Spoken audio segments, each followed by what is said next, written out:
Dopo la morte che cosa c'è? Allora, qua è lunga. Mm.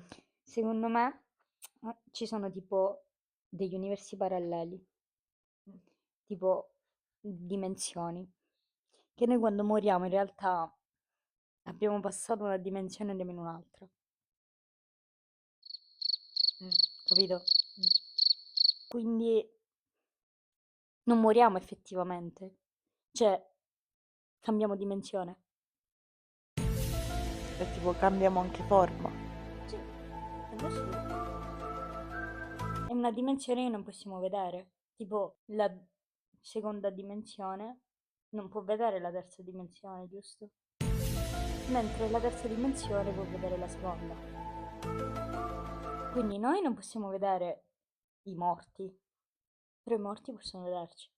Ma scusa, ma questa cosa non l'abbiamo studiata in qualche cosa? No, l'ho inventata io.